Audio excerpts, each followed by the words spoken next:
মমতা বন্দ্যোপাধ্যায় তিনি ২১-এর মঞ্চে উপস্থিত হয়েছেন এবং তৃণমূল নেতা নেত্রীদের সঙ্গে তিনি সাক্ষাৎ করছেন, কথা বলছেন।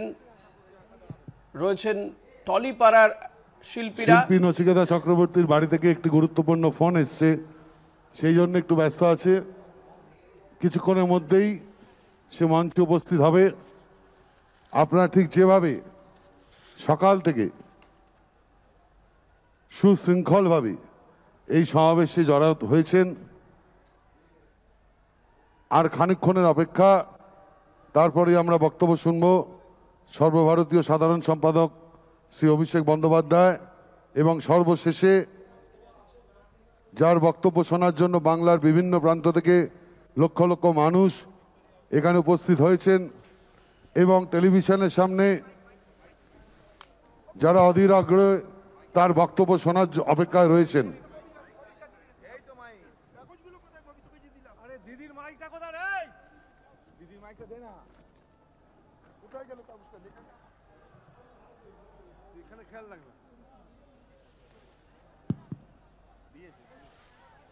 ধর্মতলায় তৃণমূলের ২১-এর সমাবেশ। অভিষেকের বলবার আগে একটা ঘোষণা, আমাদের মঞ্চে আপনারা দেখতে পাচ্ছেন যে ঝন্টু আলী শেখের বাবা, যিনি শহীদ হয়েছিলেন, যিনি বিশেষ করে ভারতবর্ষের জন্য লড়তে গিয়ে প্রাণ দিয়েছিলেন, তেহট্টের, তিনি এখানে এসে উপস্থিত হয়েছেন।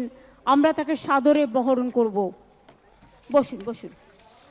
আমি বিতান অধিকারীর বাবা এবং মা, তারা যারা পহেলগাঁয়ে তো মারা গিয়েছিলেন, তারাও এখানে এসছেন।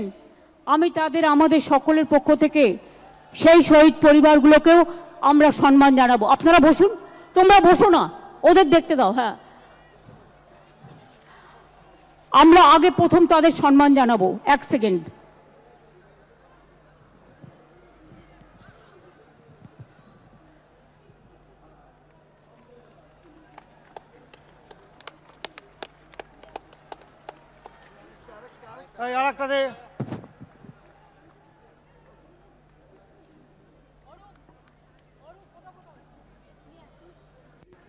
প্রয়াত জওয়ান ঝন্টু আলী শেখের বাবাকে শ্রদ্ধা জানানো হলো, পাশাপাশি পহেলগামে মৃতের বাবা মা তাদেরকেও কিন্তু সম্মান জানাচ্ছেন মমতা বন্দ্যোপাধ্যায়।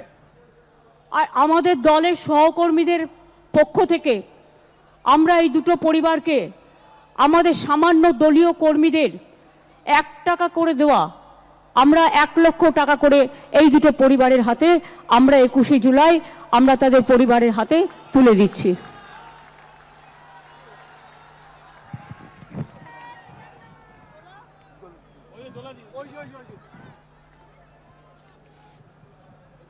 দলীয় কর্মীদের পক্ষ থেকে দেওয়া 1 লক্ষ টাকা করে তুলে দেওয়া হচ্ছে শহীদদের পরিবারের হাতে। তৃণমূল কংগ্রেসের প্রত্যেক কর্মী 1 টাকা করে দিয়ে 1 লক্ষ টাকা করে দিচ্ছেন পহেলগাম এবং যে প্রয়াত জওয়ান ঝন্টু আলী শেখের বাবার হাতে তুলে দিলেন মমতা বন্দ্যোপাধ্যায়।